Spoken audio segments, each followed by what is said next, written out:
The other thing you should do if you're not very industrious is discipline yourself. And so what do you do with that? Eat 3 times a day at regular meal times. That's a good thing to practice, because that starts to put some stability into your life. Get up at the same time. I would highly recommend all those young people out there who are listening, like, you want to get a jump on life, get the hell out of bed in the morning. You know, as I've got older, I've got up earlier and earlier. Now that's partly because you don't need as much sleep, but it's also partly because I've got more and more disciplined. Like, get up early in the morning and get your things done. Man, learn to get up at 6 in the morning and you'll be one deadly creature, especially if you can get to work. You'll have half your damn day done by the time other people haul their sorry asses out of bed. And so that's a massive, massive advantage. Look, Warren Farrell, the author, he outlined data in Why Men Earn More, which is a book I would recommend, by the way, showing that if you work 13% longer hours, you make 40% more money. It's nonlinear. So you think, why is that? Well, imagine you had 10 employees and one of them works an extra 10%. It's not much. Well, how often is that person going to be promoted, assuming you have a clue as a boss? It's like you're going to look at the 10 people and you're going to think, oh, that guy's always here like 45 minutes early. It's like, why don't we give him the promotion? Obviously, right? So these small edges that you can manage like that, work an extra 10% or extra 13%, have non-proportional payoffs. That's part of the Pareto distribution. So get your sleep cycle organized so you get up in the morning. Learn how to do it. No excuses. I'm too tired in the morning. I don't like mornings. Who cares? That's not relevant. It's like discipline yourself so you can manage it. Schedule your meals, because that's a good disciplinary routine. And then learn to use a calendar, like Google Calendar. Many of you out there do not use a calendar. Okay, a calendar is not a prison, and it's not a tyrant. Not if you use it properly. A calendar keeps anxiety at bay. It makes sure that you do what you need to do, which is important because otherwise you fall behind. But if you use it properly, it also helps you plan what you want to do. So I could say, well, lay out your damn calendar and design the days you would like to have. That's what your calendar is for. So you can put in all sorts of things in there you want to do and that would be good for you. And that's a really good way to start being more industrious. Make a plan. You need a plan for 3 years. You need a plan for the next year. You need a plan for the next 6 months. You need a plan for the next 3 months. You need a plan for the week. You need a plan for the day. You need a plan for the hour. All of that. I make lists constantly of what I have to do. And they're like daily, weekly, monthly, yearly. Right now I can't look out more than about 6 months, because my life is too complicated and chaotic.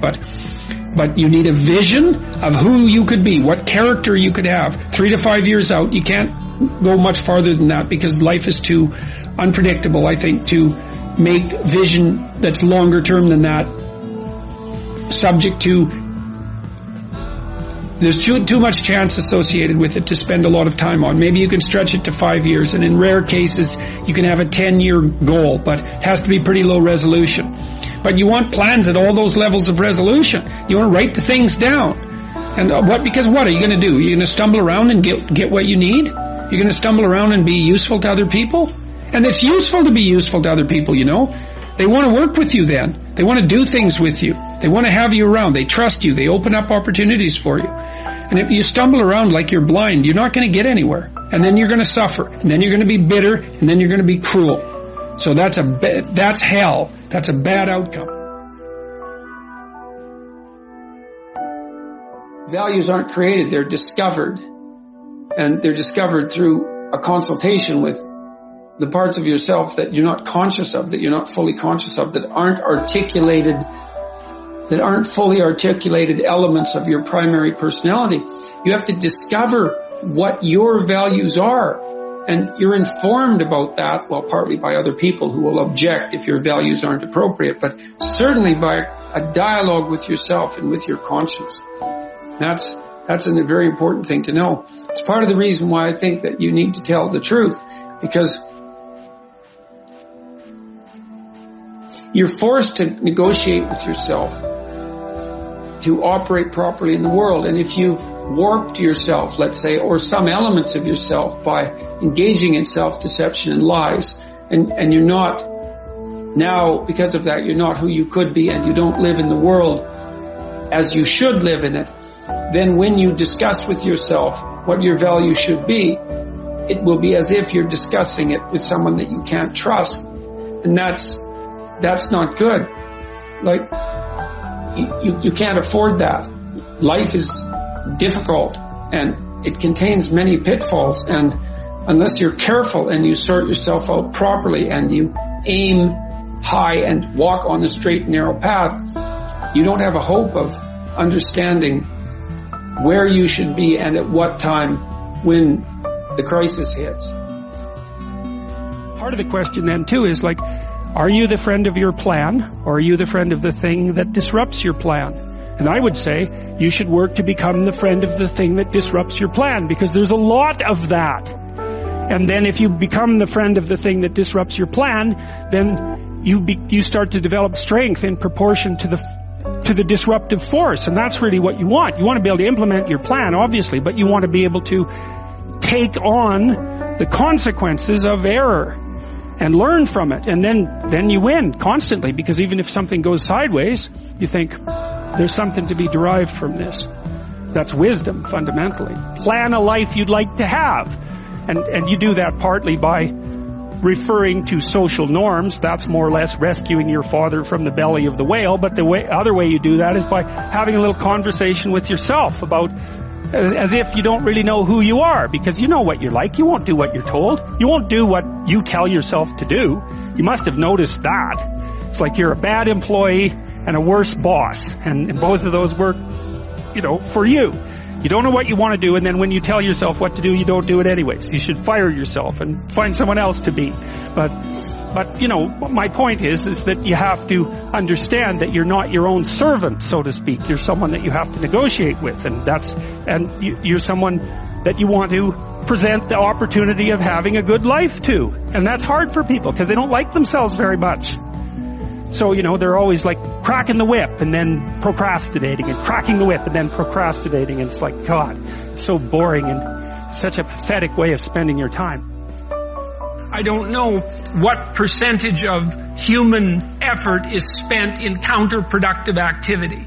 I'm not an absolute cynic about that, but I mean, when I talk to undergraduates, I ask them, how much time do you waste every day by your own reckoning? And it's somewhere between 5 and 8 hours. It's a lot of time. Well, I usually walk the students through an economic analysis of that. I said, well, why don't you value your time at $50 an hour and calculate for yourself just exactly what you're doing to your future by your inability to discipline yourself. It's worth thinking through.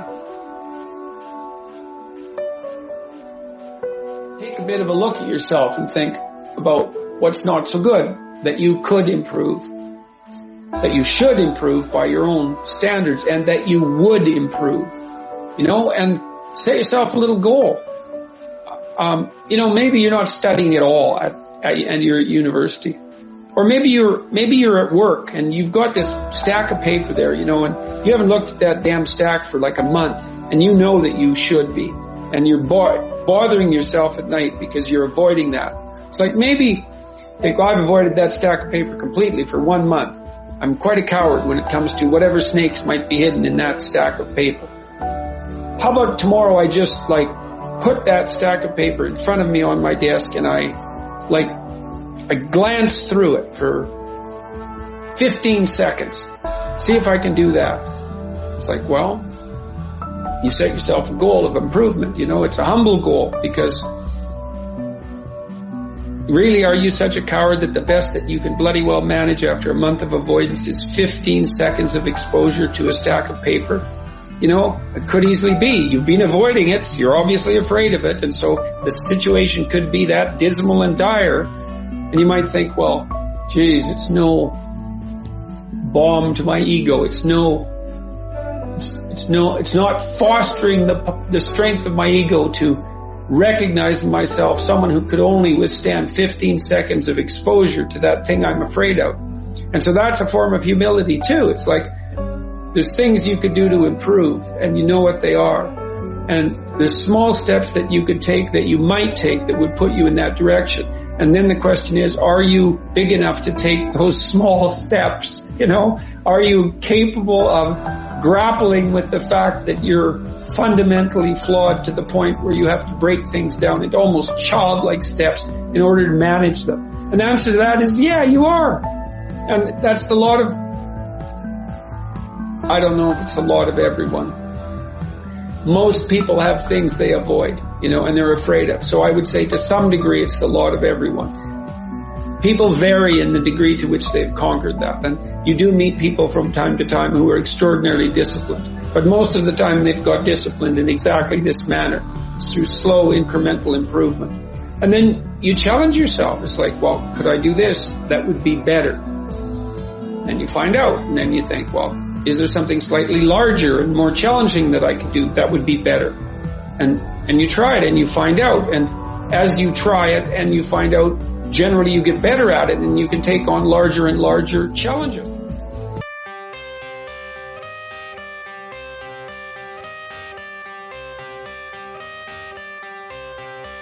I got the cash in the bag, stadium packed, born a rock star in this life.